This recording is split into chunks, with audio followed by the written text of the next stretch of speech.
Hey, there we go. Good morning, everybody. Welcome back to the live stream.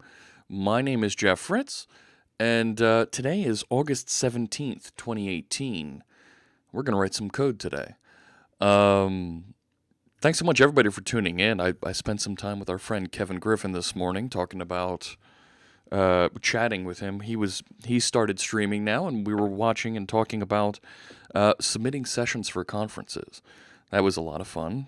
Just because as both a speaker and as a conference organizer, it's interesting to hear people on both sides of the problem there, of the relationship.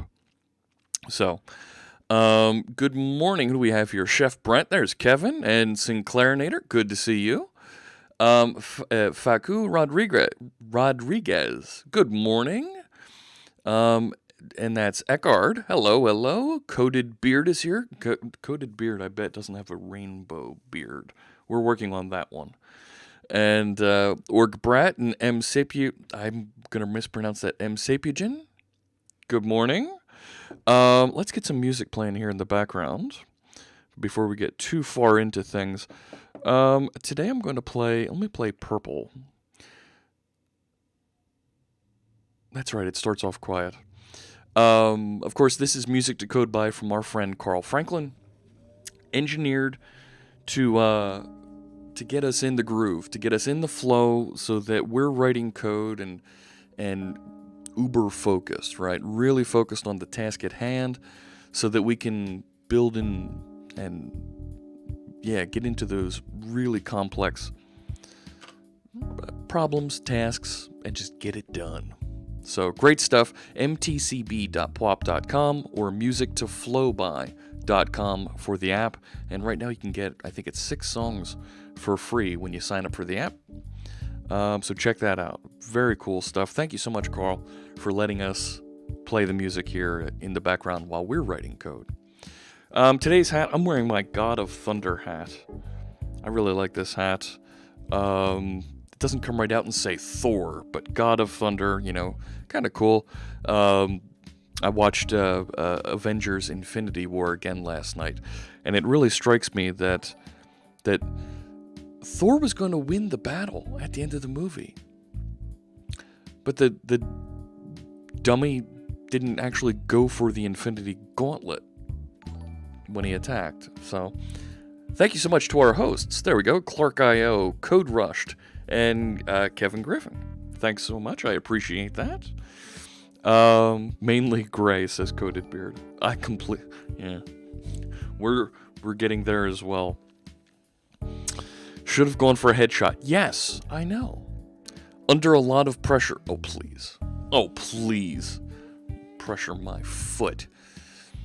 He was coming in all angry. Both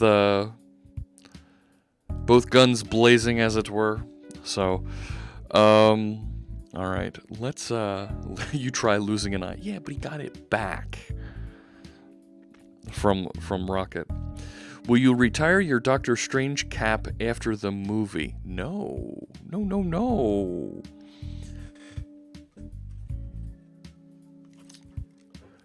We kind of look the same.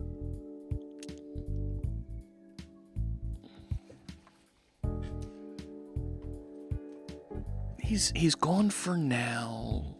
He'll be back. He just restarted a foundry. Give a god a break. Something like that. All right. I want to go over to CoreWiki and start taking a look at some code that we're going to be writing here today. Rainbow Beard Challenge 30. Is that 3232? Am I reading that right? 3232 we're at. All right, moving along. Getting closer to 5,000. I don't think we're going to make 5,000. We might make 4,000, but 5,000? Nah, we're not going to make 5,000. 5,000 by the end of October. We'll probably make 5,000 in 2018. But I don't think we're going to make 5,000. I don't think that's happening. So we've made a lot of changes here in the CoreWiki project to bring in Mediator and start implementing CQRS. But we only implemented that architecture pattern in the create page. So we can create, right? And create has kind of both sides of the pattern, both the commands and the queries. Of course, a command is our write operations, right? We're going to write out, hey, here's a new article for the wiki. And the queries, that's our read operations. What is that new article? What are those other things that we want to make sure we're able to present to our visitors to the application? So I don't have any new issues or new pull requests to look at since yesterday's stream. So I'm just going to dive right in with both feet and start pulling things out here and see if we can simplify and improve the architecture of CoreWiki. So let's get over here to Visual Studio. And look at that, Visual Studio. And I better open CoreWiki, hey? All right. Come on. There we go. So we refactored a lot of our unit tests, made them a little bit simpler, broke them out into files to make them easier to find and work with. And I'm going to turn on live unit testing here. Oh, it's already on. Impatient me, not waiting for it to load. Here we go. Thank you. And all of our tests are able to execute properly. Fine. I think this is kind of weird. CoreWiki.test inside of CoreWiki.test. That's kind of weird there. Right? I mean, okay. Whatever. I like the hierarchy display here, but it still feels that these first two levels seem kind of strange. Patience is the key. No, it's not. I'm a developer. I need things done in milliseconds. Let's go. Move it. Get it done, Fritz. What's your problem? Do it! We are. I completely caught Carl and Richard off guard when I started dropping in sound effects in the middle of the show the other day. I had so much fun with that. I'm realizing I took out my AirPods because I was listening to Twitch on my phone earlier. Put them back in the silly little case. So here's the thing. The Apple AirPod case has, right, you can find my iPhone with your AirPod case. But the AirPod case itself, when the AirPods are in it, you can't hear when they're inside this thing. So how do you find it when they set off a tone, right, inside your whatever? So here's what I did. I put a tile, I glued a tile to the outside of this thing so that the tile will make noise and I can hear the tile because it's on the outside. And then I've got a little rubber case that I put it inside of. Good morning, Welsh Ronaldo. Good to see you. So one of the things that we did the other day that I kind of jumped the gun on to kind of make some of these other queries and things a little bit easier to build was I wrote a get article query so that we could get the article from the database and be able to determine which other articles we need to be able to create links for. Wait, Apple doesn't have, hey Google, find my device or equivalent. No, I don't think you can ask Siri to find it, but they have the Find My iPhone app. And Find My iPhone doesn't do some of those things. Oh, thank you for the host, Dev Chatter. Cool. All right. Let me move along here. So I created this query called get article, and our details page should actually use exactly this to go get the data from the database, right, and present it, right? This is our query that we're going to use here. So all of these other repositories here, these are a pain in the neck. And I don't need all of this. in order to load the page now, because my get article handler, right? And this is only getting the article from the article repository. Now let's take a look at the details page. I'm going to close some of these other things. Yeah, don't need that. Don't need this. Let's move. Which one is this? Get articles to create. Nope, don't need that one either. All right. So the details page, when it goes to load up our details, right? So the details page inside of our wiki, this is the page that displays the content of an article. So it has an article DTO that we're going to send down to the browser, gets formatted appropriately, and it has, I believe, just the onGet method here. Let's collapse this up. Now, there's an onPost here for a comment, so it can handle writing comments back. So that might be something we're going to have to handle a little bit differently. Good morning, Triple Diamonds. Thanks for joining us. Let's see here. Standby reloading. The Google Assistant Find My Device will make your phone ring regardless of if your phone is on silent or not. Interesting. Yeah, right. Find My iPhone, I think, does that as well. So I have to handle inside this page both the get for an article, which needs to bring back some information about the article history. Actually, the slug history, right? So you can change. Good morning. What are we doing? Hey, Mr. Magoo, thanks so much for giving me another subscription there. 6 months in a row. That is awesome. Today we're going to implement some new queries and commands here using the CQRS pattern inside our CoreWiki project. So this way, we're getting a little bit more robust in how we interact with and build out this project.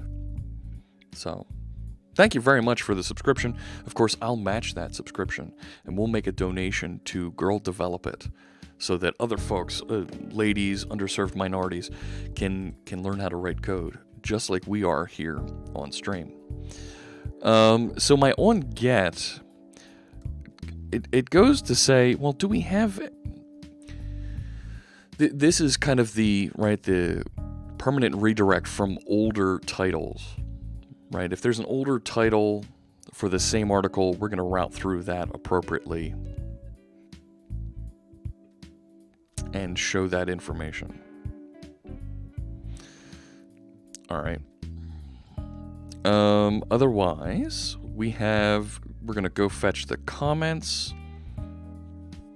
We are going to... Did I do something? No. Good. We're going to go get the article and load that up from here. So there's really like 3 queries going on here. And then we're going to decide whether or not to increment the counter on the views. This isn't actually saving that count. Article view count ++, but it doesn't actually write it back to the database, which feels weird.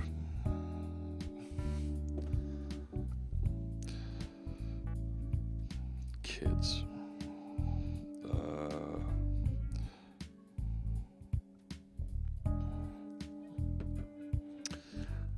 So we're never actually going to increment this. It does feel dirty, so we're gonna clean this up a bit.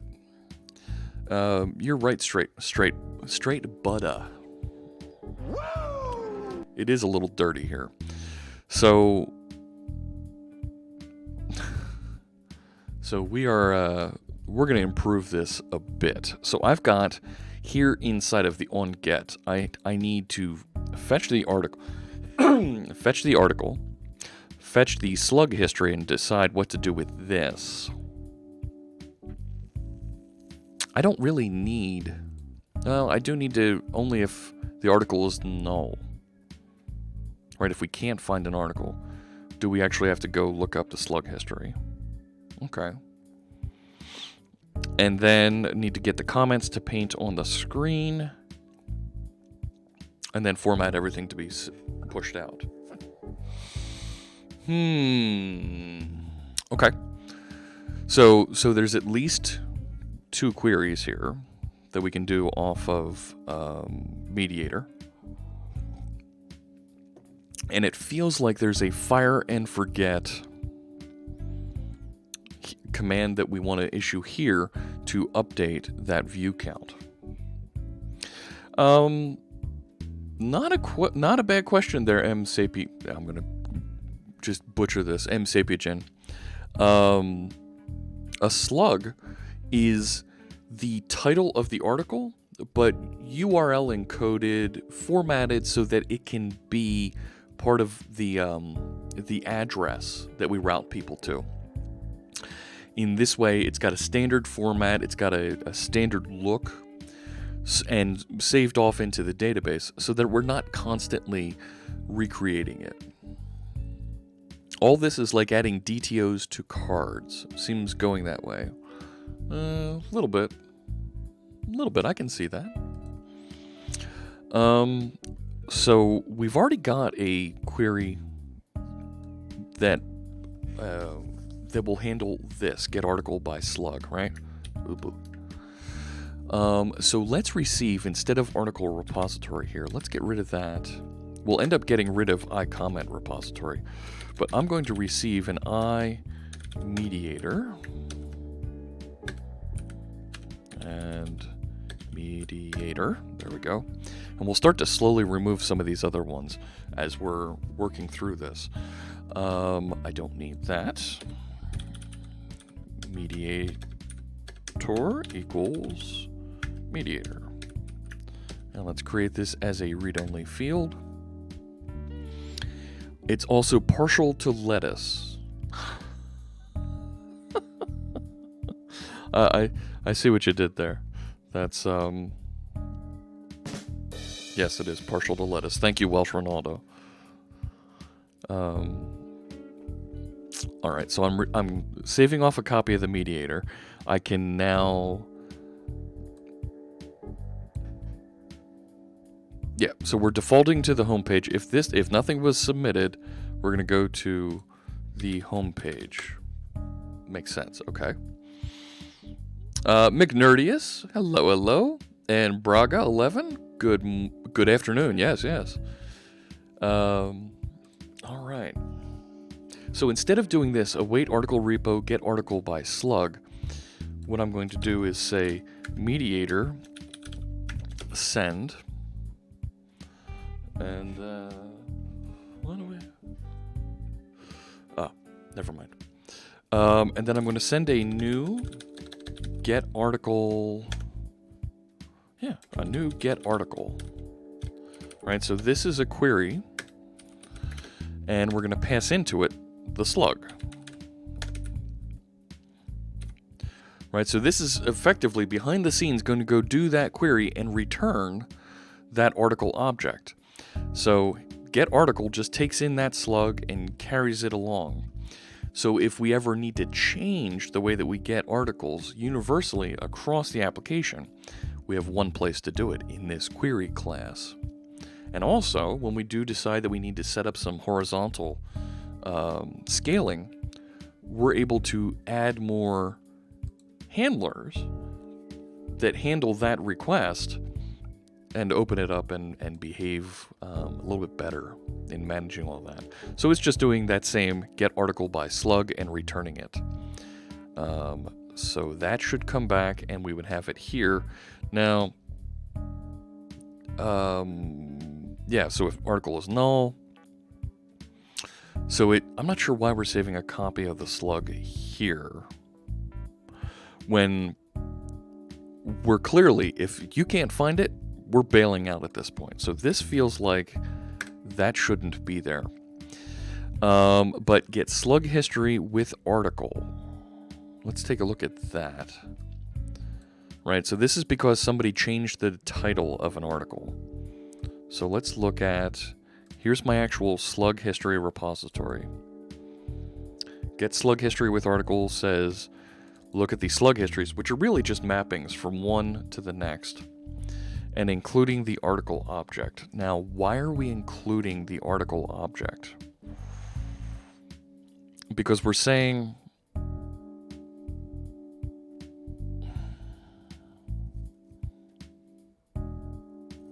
I'm thinking this through here, right? Follow with me. We're going to return the article and the slug, right? We're going to so we're passing in the slug. Foo. Foo doesn't currently exist as an article in the website.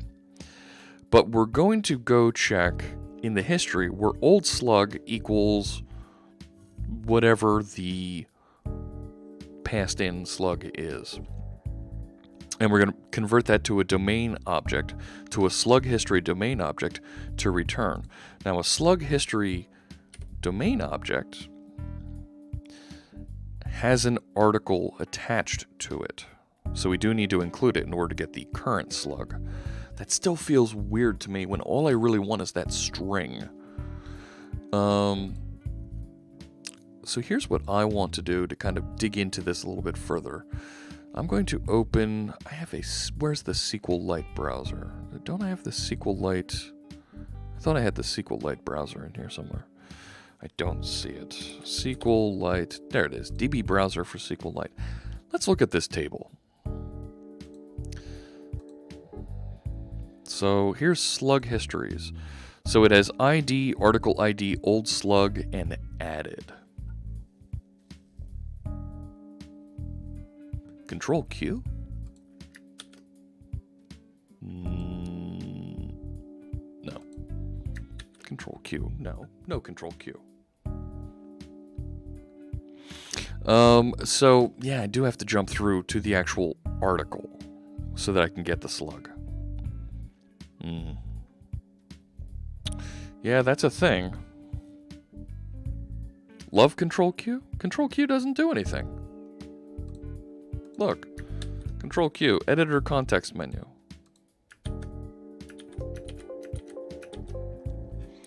Put you, oh, that search box. Well, yeah, okay. I don't have it installed. Interesting.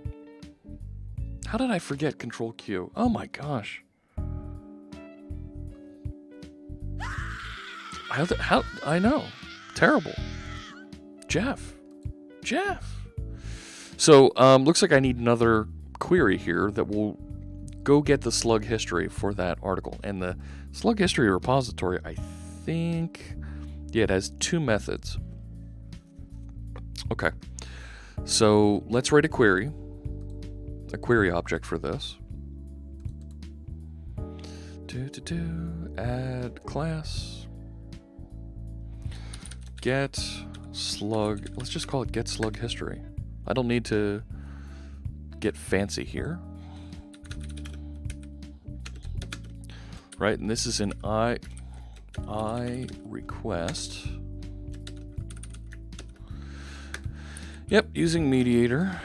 And out, we're going to be receiving, we expect to receive here a core domain slug history.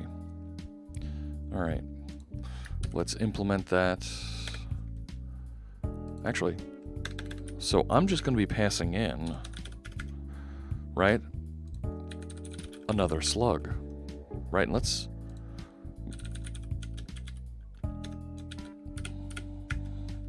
so we can say this dot historical slug equals, and it feels weird having, you know, just this one property on here. But like I said, as we go to build that out later, it'll become important. So I'm going to cheat and do that. You know what? Let's actually just start building the class here and then move it.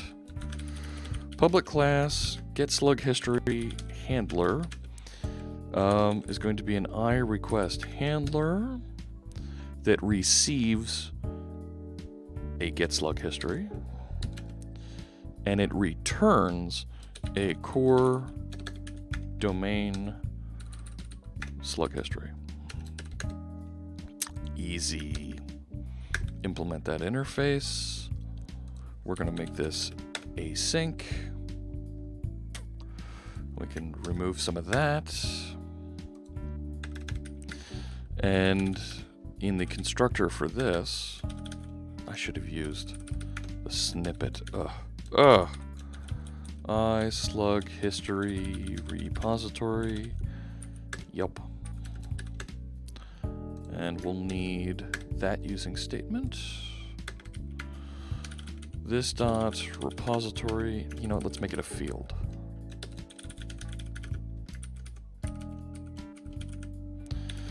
Equals this. And we're going to make that a read-only field here. Now I can move this out. Put it in its own file. Get out of here. And all that we're going to do is that.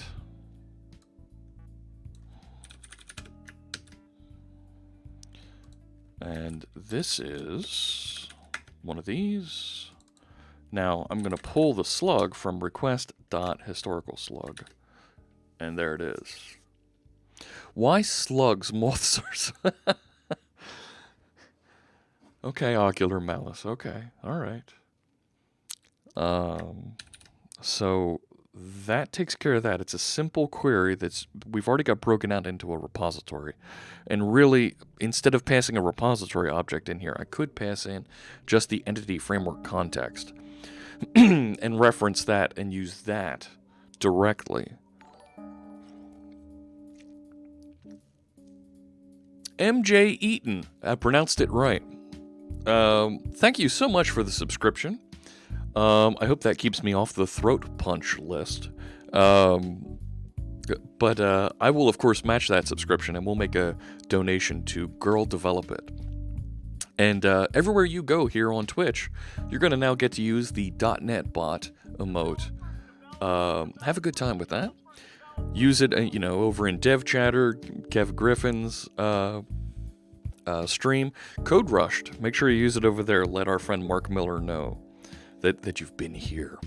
And Mike used his Twitch Prime subscription to subscribe here on the channel. You can get a free Twitch Prime subscription if you're an Amazon Prime member. If you're an Amazon Prime member, just hook it up to your Twitch account, and it'll automatically get rid of all of the advertisements that you see here on Twitch, and you get to use one subscription free to any channel on the platform. So thank you so much for using that here. That Eaton guy. Yeah, I know. Has Fritz done any Raspberry Pi programming? I've written some .NET Core that runs on a Raspberry Pi. It's not bad. It's I enjoy it. So only one sub per month, which is why I don't have a mug. Ocular Malice and the Smoldering Sheep. The Smoldering Sheep, that's a cool nick today. I like that one. Thanks so much for joining us. The Smoldering Sheep, that's a world exclusive. I know, it's an exclusive nickname. But Standby Reloading is pointing out that when you do subscribe to the channel, you're going to get a coffee mug indicator next to your name that shows exactly how long you've been a subscriber here. So, Raspberry Pi POE, proof of something. Hat announced by Raspberry Pi org. Do you have a link? But of course I do have these mugs available. Works on my machine. Ship it. I've got to get 7-month streak gone. No worries. No worries. Power over Ethernet. Here I'm thinking proof of something like a proof of concept. There you go. A .NET Core compatible chip. That sounds like a good idea. So now this historical object here, instead of going directly against this repository, because that repository might change, it might move, I can now say mediator send new, and it's going to be get slug history, and we're going to pass in that historical slug, which is just slug.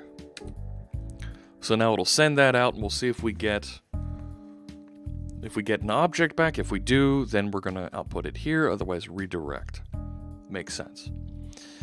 We need to get comments. Now, the article comments we actually already have coming back here. So this is okay.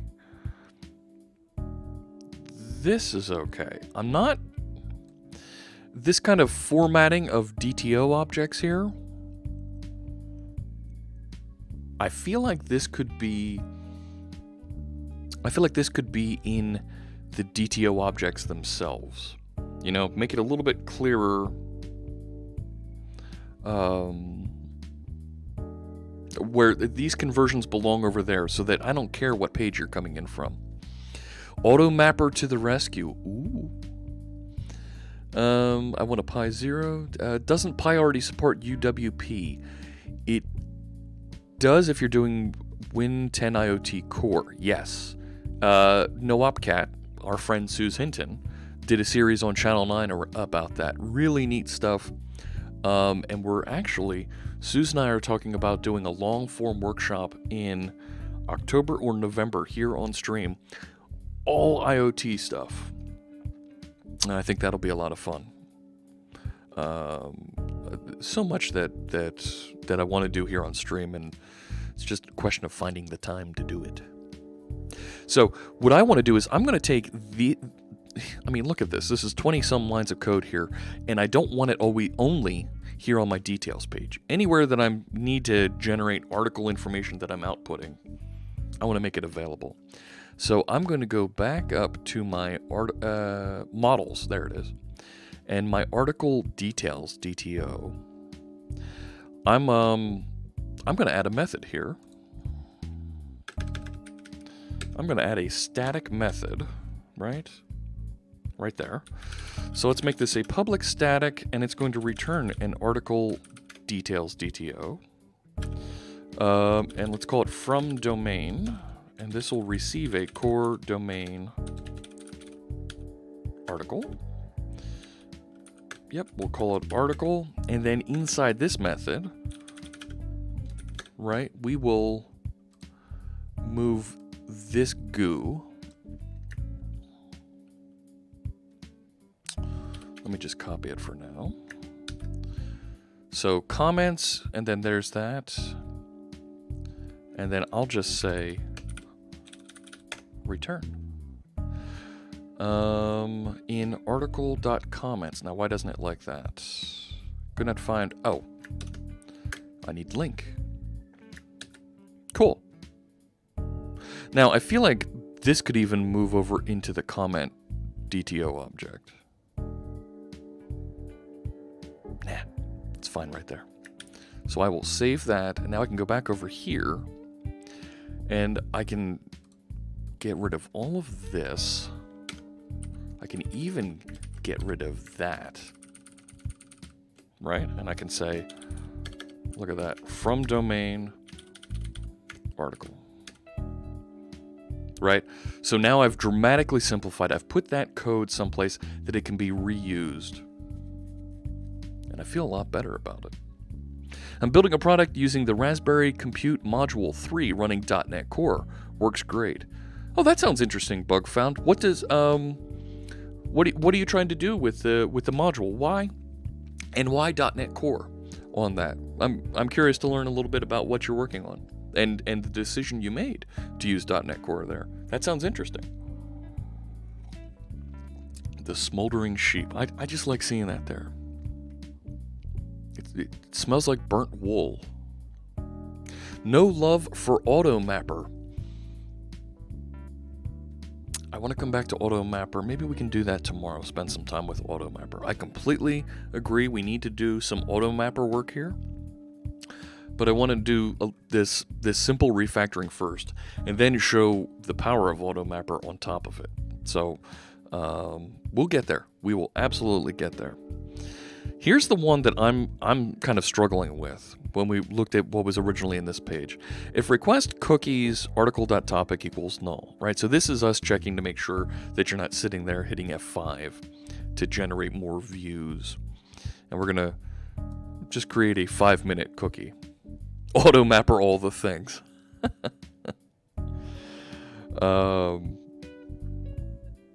So we're setting this indicator here that says, hey, do the thing, you know, don't count additional views here. But I think we need to update the article to say increment the view count. So that would be another command that we would need to issue. So I think we add a command. And let's call this increment article view count. Right? And this is an I request. And let me know if you see me doing something here that feels weird. You know, let's go after it. Let's make sure we address that. And I'm going to return a command result from this. We talked about this on Thursday. That part should be in the article repository called from the command handler.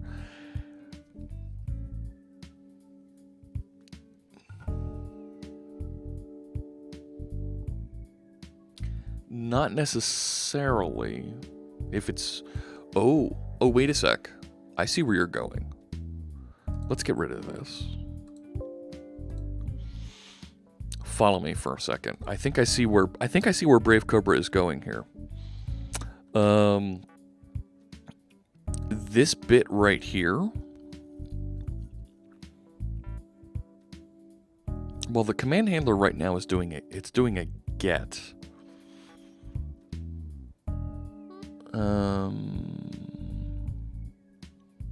I don't want to check the cookies before the get. Right, because... No. Alright, let's take this. Move it up here. So we've got the slug. If request article.topic. So if we got rid of article.topic there and we just made it the slug that we're checking for. So if that equals null, then we want to increment. Right, we want bool increment view count equals, let's start with true. Yeah, make that var. And actually what we should do is just say equals this. We're going to increment the view count if the request cookies for the slug is null. Right, so we haven't issued a cookie that says, oh,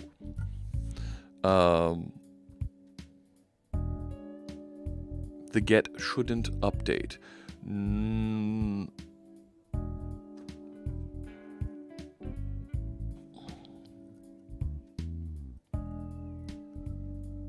Yes, I am going to push the code down to the repository, but let's see what happens here. So, if increment view count, we're going to write out that.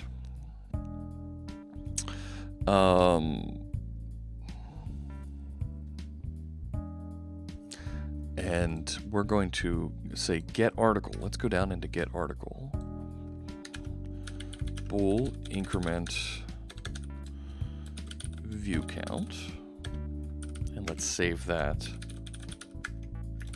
Yeah, I feel like I need to issue a separate command for this later after I've made the decision and I don't care about it.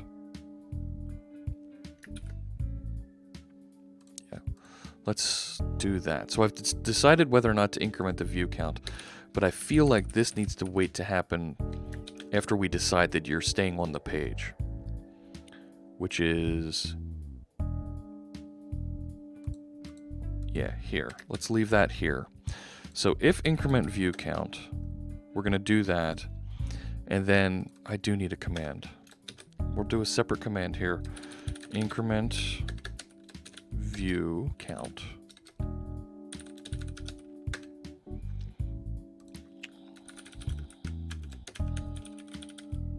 And I'm not actually returning anything from this. Now let's return the command result to indicate whether... No, you know what? No, don't return anything. I don't care. Fire and forget. Right? And I don't even need to inject anything. Oh, I need the slug to update.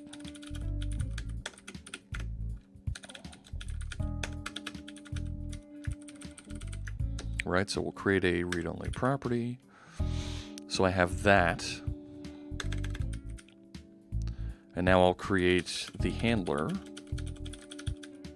incrementViewCount handler, which is an I request handler. And it's receiving an incrementViewCount. And I'm not returning anything.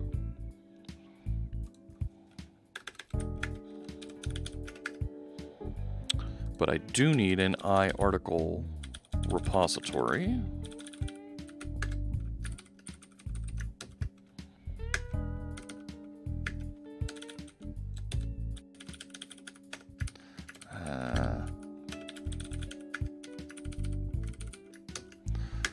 All right.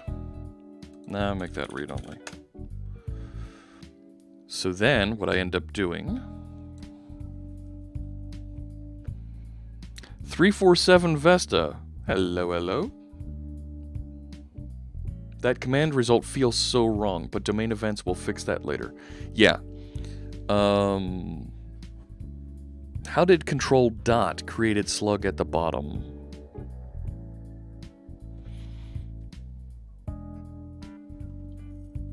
How did it create it here? That's what it does. Right, so if I do control dot, generate read-only property, and it puts it right there. That's the way it works. So domain events, yeah, we will get into that, absolutely. All right, so handling this, right? So I want to say repository. Now, we don't have a method to actually do this. It's always at the start of the class. Well, those are fields that'll pop at the start of the class. I want to create a method on that repository. I'm going to F12 back into this. And I'm going to create a method. Increment view count. String slug. Because I don't really care about getting all that, getting the article back, updating it, pushing it back. Let the thing do it. Right, so this should implement that last method. Increment view count. There we go. Now, I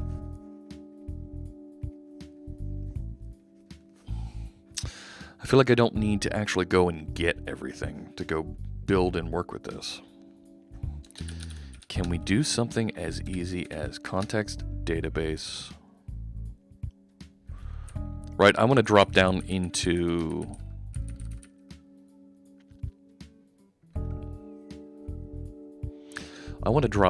straight ADO so I can execute just an update. Set view count equals view count plus 1. Let's see if we do that.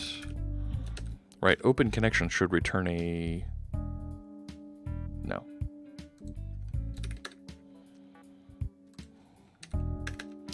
So then can I say context database? Can I say create command? No. It's a database facade. What do we have here? I want to execute some code. Execute SQL command.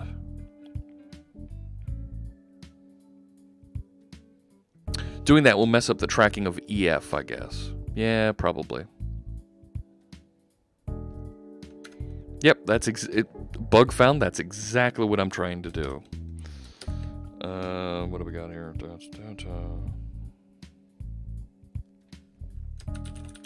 So we're going to update article set view count equals view count plus 1 where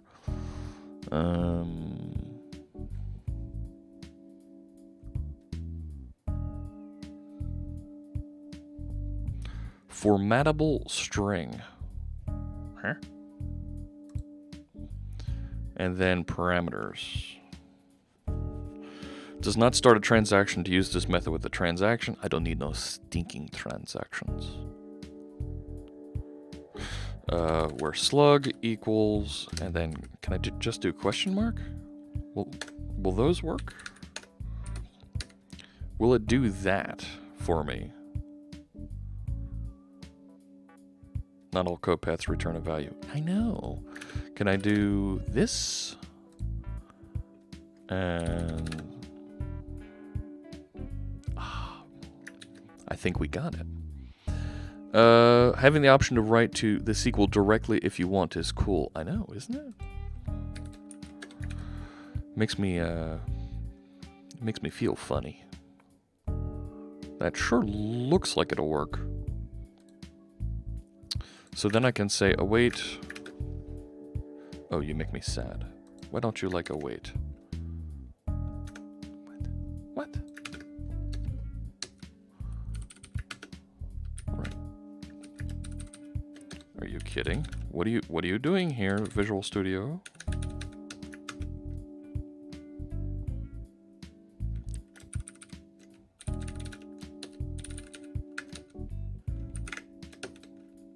And then our slug is under request.slug. All right, now that's returning a task. Right, task of type unit. Here's where I ran into this before. Yeah, the async, you're right. So we do that, and now I've got a thing.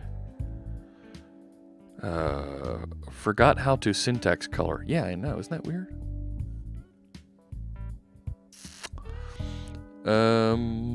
SQLite might use @ instead of question mark.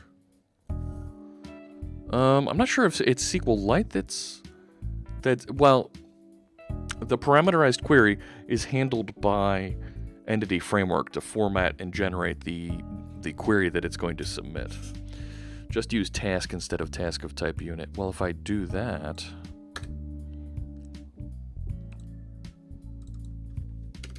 then I should be able to just do this, right? And it's going to say execution of the current method continues before the call is completed. Fine. All right. So now, and yeah, see, this wants a task of type unit returned. And I kept running into this. Right, because if I return this, incrementViewCount just returns a task.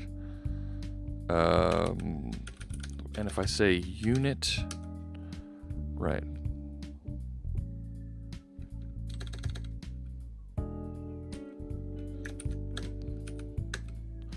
There was a way that we did this somewhere else. Where can I get the mugs, and do they ship to Europe? Yes, they do. Let's open Firefox. I told it to open Firefox, and it opened it in Edge. If you go to my Twitch wall, don't look at that guy. That's my video. There's a store button over on the end here, and that'll take you to Redbubble. And I've actually got the logos in 3 different colors. Take your pick. Blue, black, or fuchsia? Kind of.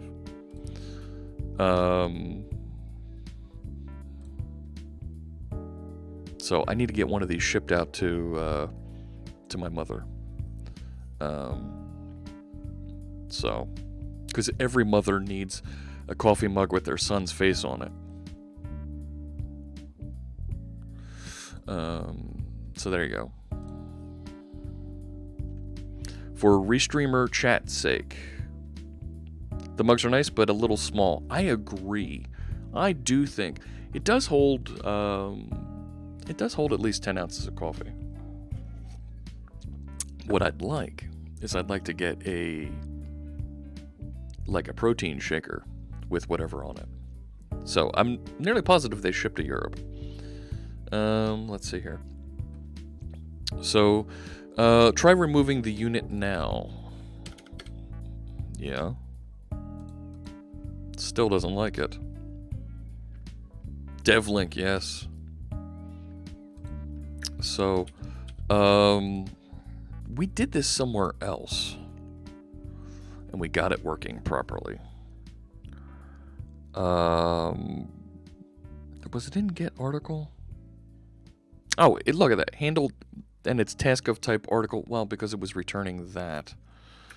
I'm not going to change that for the sake of changing it. Was it in create new article command handler? Oh, because we're returning a command result. Oh.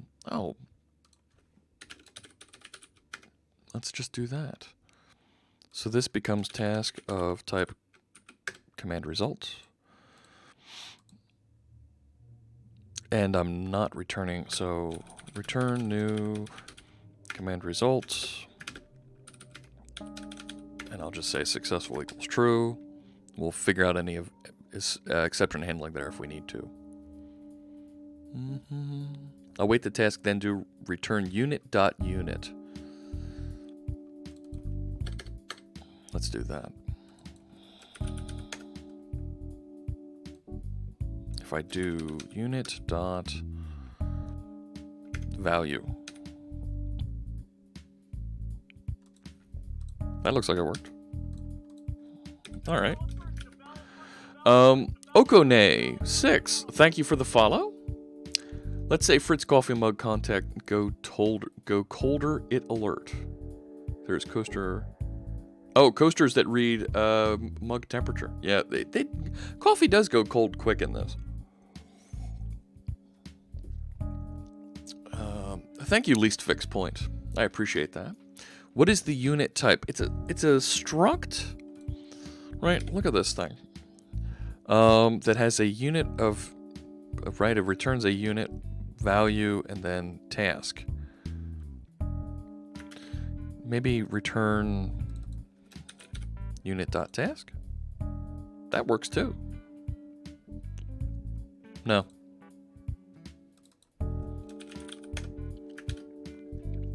Yeah. We need a mug that drops the first 20 degrees quickly, but then gets very insular. Scientists, get on this. Do it! We need it. Well, without the async, right? If we got rid of that, and we did this, then we did that. Yeah, that works. But I want this really to fire and forget, right? So let this thing happen when I get there. And I don't really care about the return on it. It's not doing what I think it's not. Fire and forget is async void. Async void, if you do async void in front of David Fowler, he will shoot you in the face with a bazooka. He does not like that. But we just don't have to look at the task coming back here. So what I'm going to do, I'm going to go back now to my details page. So when we decide we do need to increment it, I will do mediator send new increment view count, not slug. Easy for me to say. Send it. I'm not waiting for it. Yeah, that's right. Continues before the call is completed. Consider applying. Nope. Just do it. We're bringing that back and then do the thing. What would he prefer? Async bool for success? No, async task.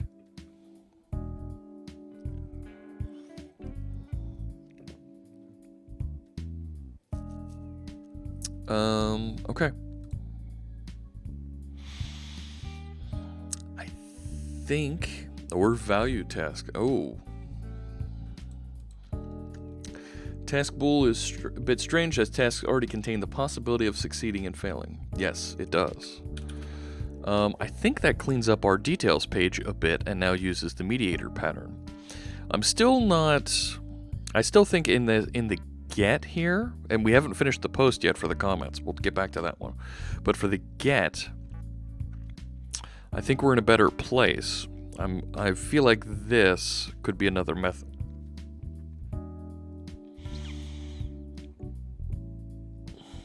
I feel like it could be another method. Let's do it.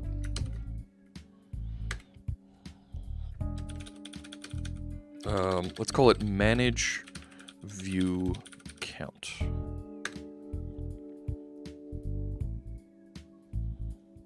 And you know what? We didn't, for the purposes of presenting that incremented view count, we should, inside the article. Oh, we don't have access to the article. So let's do this here. That's better. Let's say article dot like that.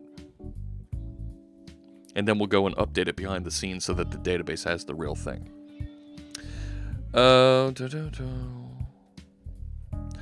Always Tilted. Good morning, Always Tilted. Do I ever venture into the world of Linux? In a world of Linux. I was on in May. I did May is for Macs, and we did the entire month from my Mac, and that was a lot of fun.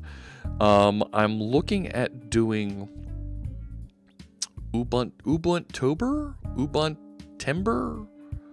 We're going to do one of the months here in the fall before the end of the year. We're going to do the whole month in Ubuntu, and I think that'll be a lot of fun. Linux is your main system. Yeah, everything that I'm doing here with .NET Core, even though I'm using Visual Studio, you can do in Visual Studio Code. You can do on the command line. Choose your favorite editor on Linux, and we're absolutely going to look at that. Raw SQL queries. Any specific Ubuntu flavor a good one? We'll figure out which one. Maybe that's the first episode of that month, is let's make sure we get the right one in here. Context blogs from SQL, execute, blah, blah, blah, blah, blah. Composing with link. Select star from, so, good catch here.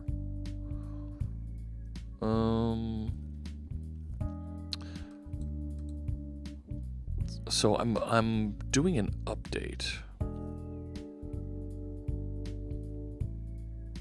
So I think I want to do, I think I want to do context dot something from SQL. Good catch. Thank you so much, Bugfound. Use the last way of doing it. All right, let's take a look at that. Not including related data.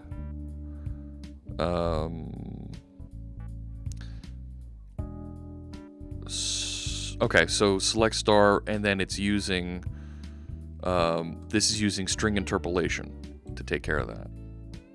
Okay, so let's do that. Thank you very much for sending that along. That's a big help, because otherwise we'd be in here.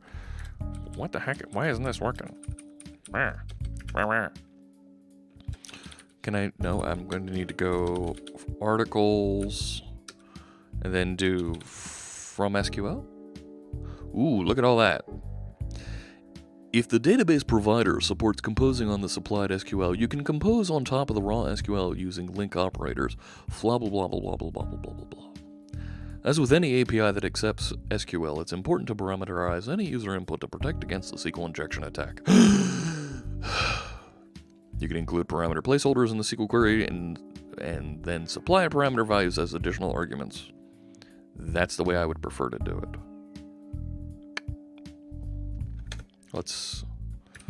So from SQL. Hey, go away there, Karnak. Thank you. Thank you. Now why am I getting... Oh, you know what? Is there a from SQL... Well, that's... Is there from SQL async? No. But it returns an iQueryable.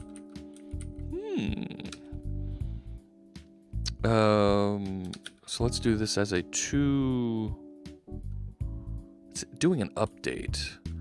So I'm not really getting a list. Hey, Brendan. Read the IntelliSense, the stream. The stream? So it's already blocking on this machine. I'll order the mug when I'm home. Oh, rats. If you use Azure Functions v2, there is breaking changes. Okay.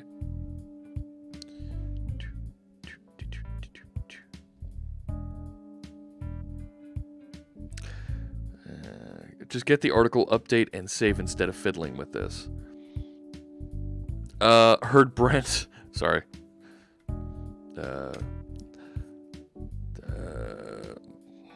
Do I really want to get the article, though?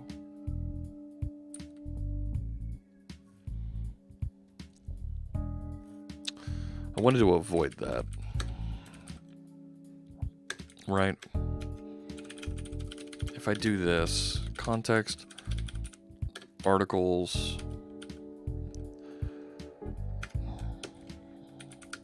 right, because the slug is a key, isn't it?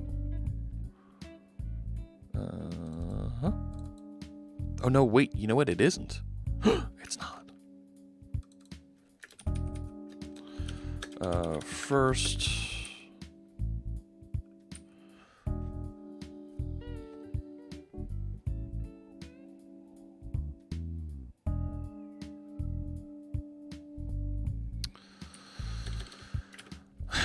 Okay. All right. Article a dot slug equals slug. So that'll get me that article.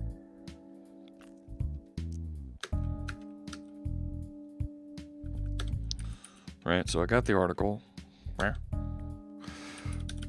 Article. See if I do article view count this. And then do context dot save. No. Where is it? I want to save changes.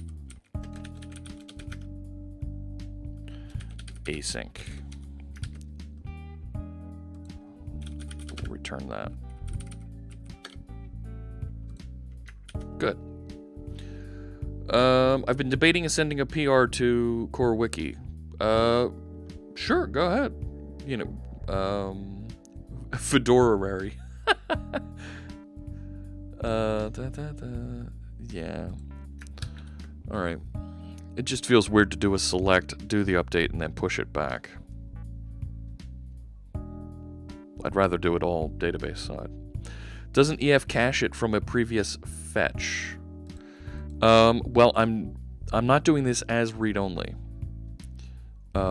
So it may get it from a previous fetch. If I did as no tracking, in those others, it may cache it. Dom Dom, thanks so much for the follow.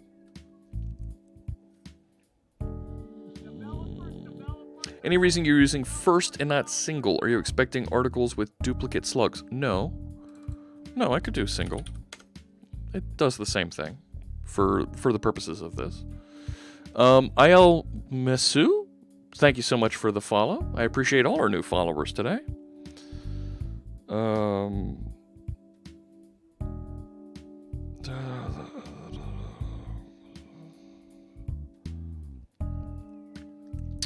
blah, blah, blah, blah, blah, blah, blah, blah, blah, blah, blah. Okay. Will it increment properly if multiple people access the article at the same time? That was why I wanted to have it access all on the database. right? So I feel like even if I did context, right, isn't there... I thought there was a way to start transactions here. No.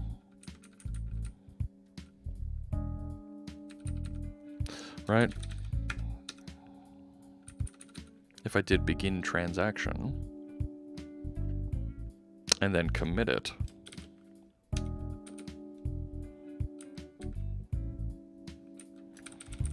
right? If I do await on this, I need async here,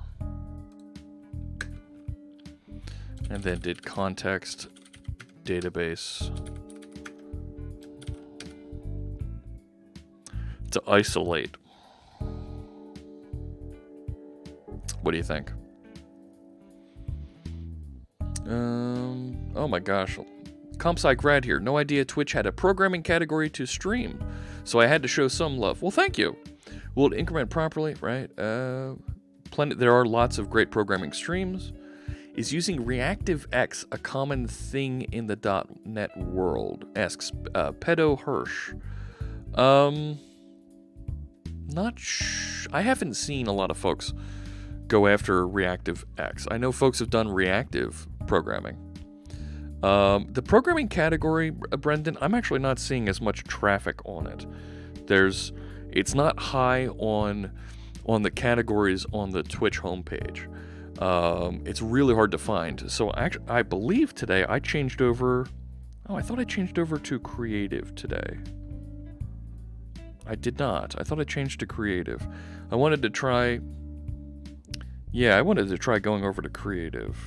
I'm going to change the category real quick here to creative, because creative does appear higher in the Twitch hierarchy right now. And I want to make sure folks find it. I'm still in the programming community. I know they're breaking up creative, yeah. Yep, mid-September, it all goes down. And it is lots of non-computing stuff. So I'm trying... The programming community is alright. But for now, I'm going to abuse that creative category as much as I can. Alright, where was I? So commit transaction. So this should isolate it appropriately. Alright, don't need that. Details. So manage view count, that should take care of the view count. Alright. Next piece of the details page here. New category will be science and technology. Yeah, I saw that. Hey, whatever. So the on post is receiving a comment, and we're going to try to validate that. That's fine. Convert it to the domain object. Get article by comment. Why are we doing that? Hey, there's Fierce Kittens hosting us. Thank you so much, Fierce Kittens. I appreciate the host. Oh boy, oh my gosh. Don't you have ViewCount++ in 2 places now? I don't think so. And I'll tell you why. I have the incrementViewCount command here going off and updating the database. I'm never returning that and painting it on the page. I do have it only happening here for the content inside the DTO object that we're using to lay out the browser. Food and drink is better than creative for a cooking show, for instance. Cooking with heat.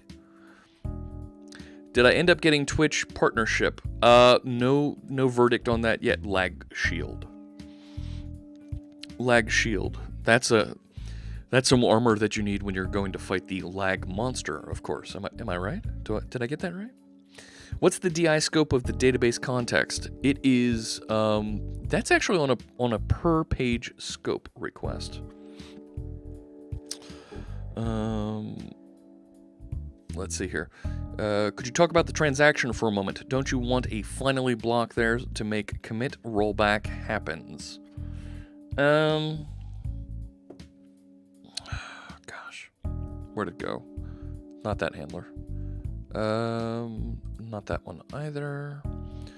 It's in create new article command. No, incrementViewCount is where I put it because I didn't move it out yet. And that's actually, gosh, in the article repository. Here. So,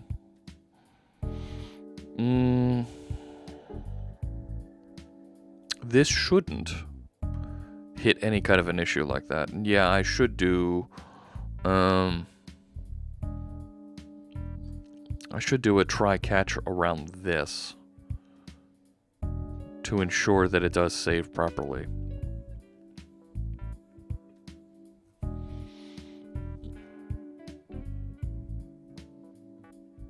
Like the single or any other. Yeah, right?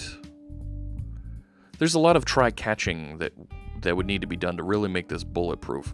For right now, I'm not going to dig in on that. And I'm currently using SQLite, but the idea is we want to be able to break these things out and bring in another provider if we want. I thought Save Changes did as well. I thought it did as well. I'm going to nuke that transaction there because I think you're right.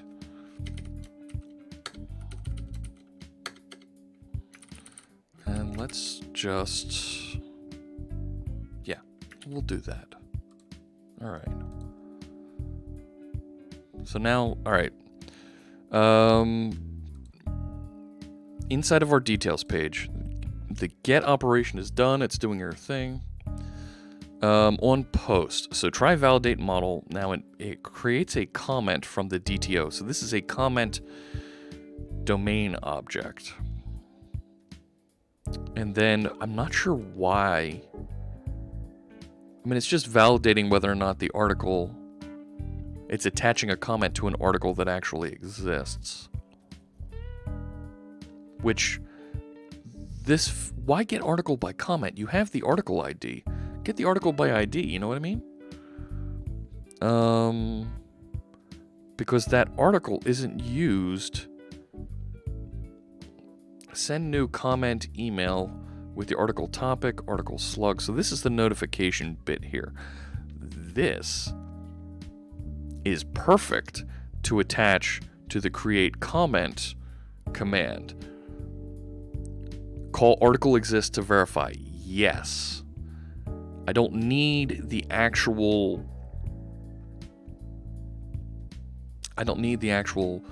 bits here. And I think that call to article exists should happen in the command.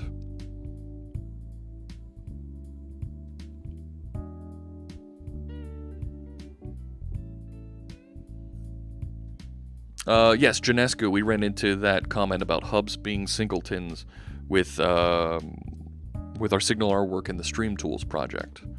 Yes. Based your even the reads could be problematic. No. Well, wait. Naomi. Looking. The database context, the entity framework context, is isolated on a request scope. So all of the processing that occurs as I make a request on the website are isolated within that HTTP request. When the request concludes, right, when I finish and I flush the buffer down to the browser, the scope of that database context is disposed. It's released. And even then, we should probably use database pooling at some point. So yeah, Brave Cobra agrees with me. Let's move this in as a check on the command handler that we're about to create for this fellow right here.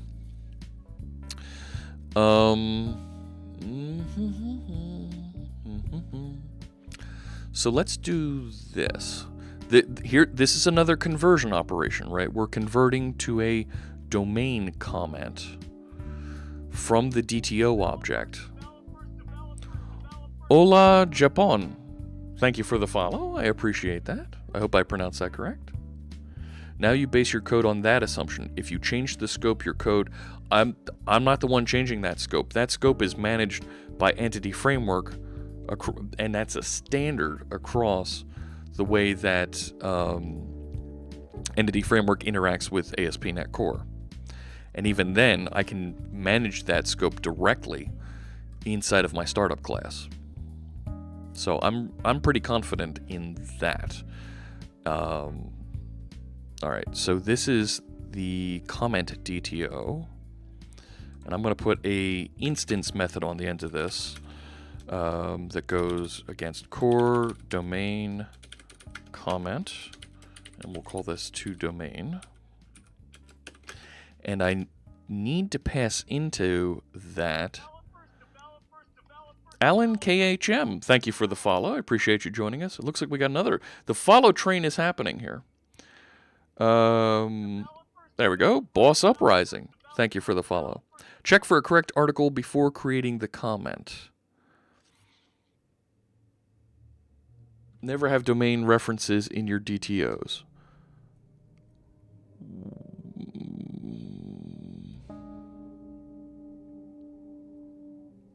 So where do you suggest we hang this conversion? They're not serializable.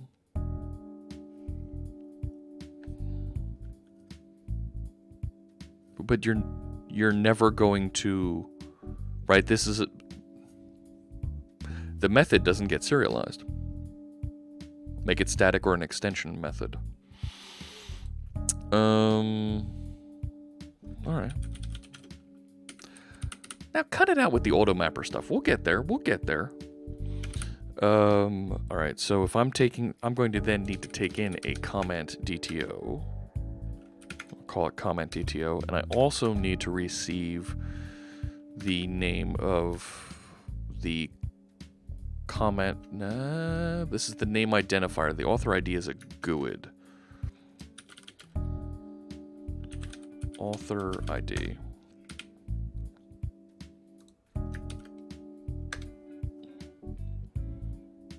Go find Jay Bogart.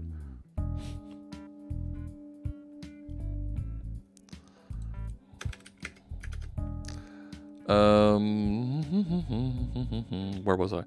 This. Right? Return new comment. Let's just call this DTO so it lines up. And then instead of GUID parse here, I'll remove that and make this author ID. I'm not sure why that extra comment was there. Comma was there. Right? That should always, whatever. And get that. Okay. I can remove that. So now I can say comment equals comment DTO dot toDomain DTO, and then the author ID is this.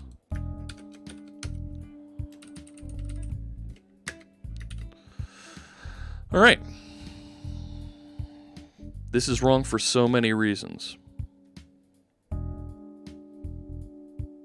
Why is this wrong?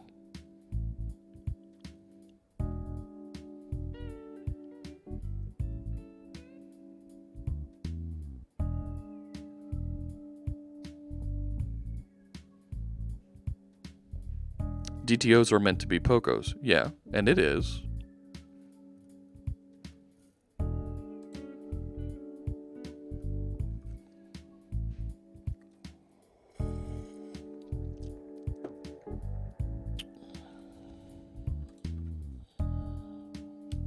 I could have extension methods. I could have, right? I can have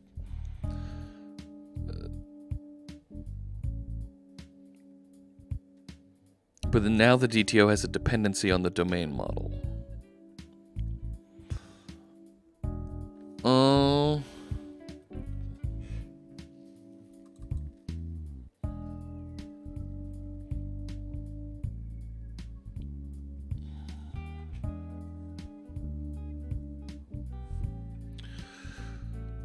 So you're suggesting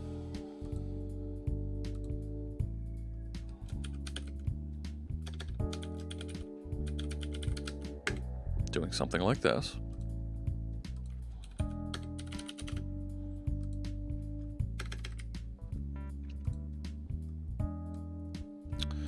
Pull that out of there. And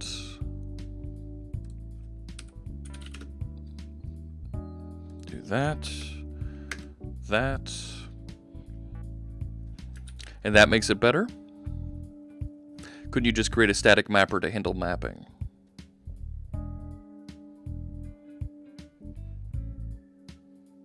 Way better.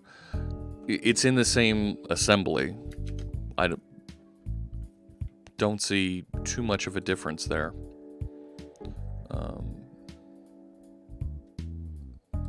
But that's fine. I'll run with it. Then we end up with that syntax.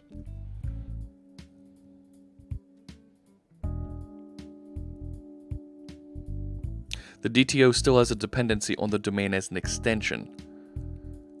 It's in an assembly that has a dependency on the domain. It's going to have it's touching a dependency. That it's inside of an assembly that has a dependency on the domain.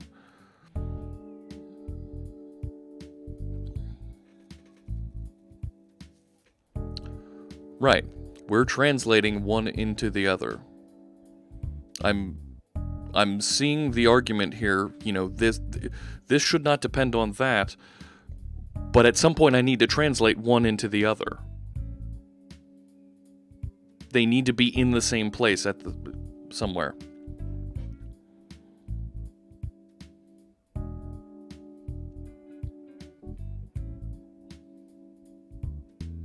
The DTOs are part of the website, not the domain.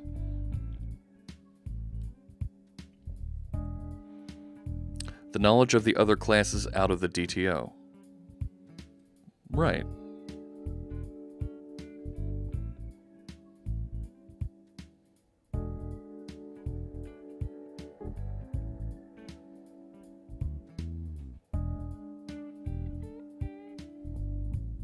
I'm trying to understand what the concern is.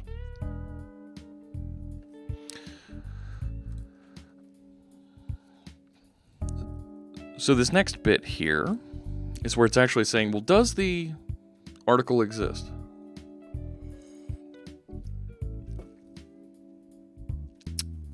And it's really just doing a does this article exist check. Right? This is a validation bit, and at some point this validation I feel like should occur as part of the command, so that the command throws an error back that says, "Oh, this failed validation."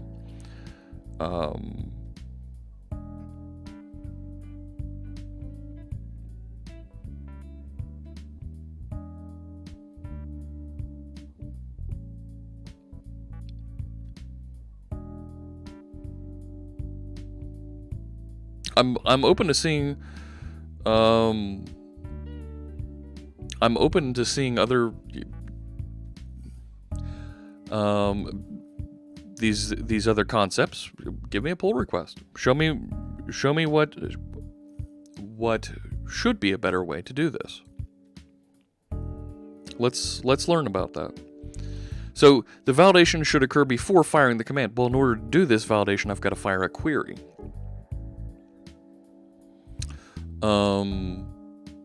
Right, and this model state, this I feel like should be up here before doing this convert, right?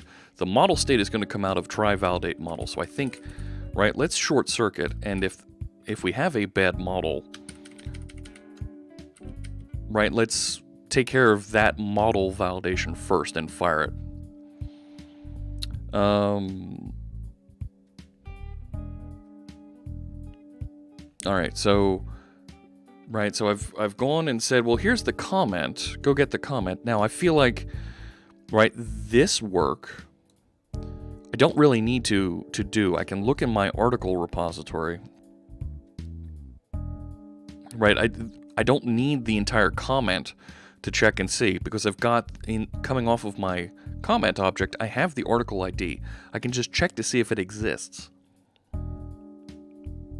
You would move the DTOs into the business layer and leave view models in the web. Now, these data transfer objects that we're referencing, these are strictly for passing to the browser and coming back into the page. Right, these are not entities that we're passing around the application layers. So as is, I want to move this here, and I don't want to get articles by comment. That feels wrong in so many ways.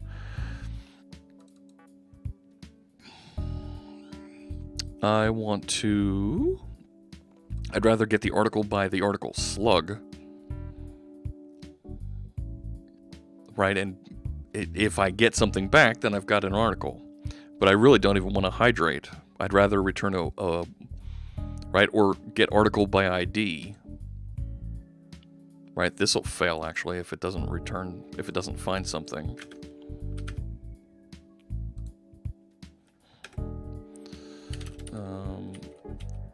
If article equals null. Right? Is get articles for search query. I could even do is topic available. And I could pull that back, right? And I'll get a Boolean if it actually exists. Oh, hang on. I'd move the DTOs. Okay, I structure that same way. VMs, view models and presentation, DTO and core. So that, all right, hang on. We're mixing nomenclature here, and I want to make sure we don't confuse folks that are trying to learn this. Inside of Razor Pages, it creates what they call, what the ASP.NET team calls a page model. This is your view model. The object that we're formatting, the objects that we're formatting and presenting, we are attaching as a single model object for it to format and work with. And I hear the argument, page model does not equal view model. I see that. That's not how they intended this to be structured. MVC action filter would be a nice way to prevent duplicate try validates.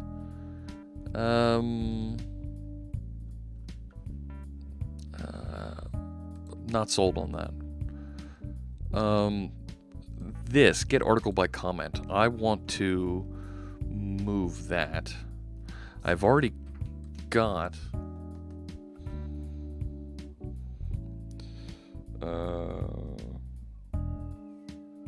okay, I'm getting a notice here. I need to wrap up here in a few minutes.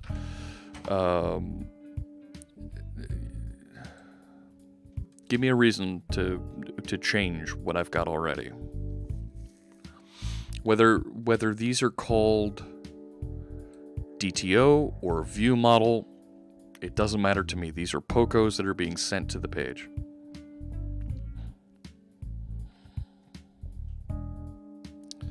All right.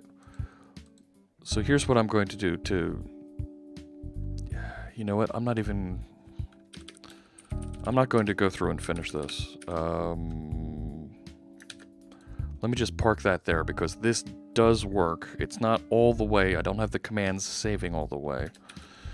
And yeah, I'm getting a notice from my wife. We're expecting a repairman to come by today. Mob programming with a lot of people disagreeing seems to be hard. I'm not getting... The challenge is I've got 3 or 4 different people that are not agreeing on a bunch of different things. Here's what I'm going to do. I need to wrap up because I've like I said, I've got a repairman coming by here in a little bit. So let's do this. All the tests are running. Compile is running properly. So what I'm going to do is I'm going to commit these changes to the database, to GitHub. Wrong one. Let's do a git status. Yep, there's our new stuff. Let's commit. Started CQRS with details page. And I'm going to push this up. Now, I see folks feel strongly about a couple different things here. Yeah, getting lots of different solutions here. If we offline, there is a Discord. We can have some of these discussions and try and iron out so we have a good unified approach to how we're going to solve this. Because we're only on our second page, and I don't want to go through these types of discussions around every single page that we modify. So let's take a look at the code that's out there. If you think there's a different way to present it, open an issue, describe how it should be changed. Give me a pull request that shows us how we should structure this, how we should move things around a little bit, and let's talk about it.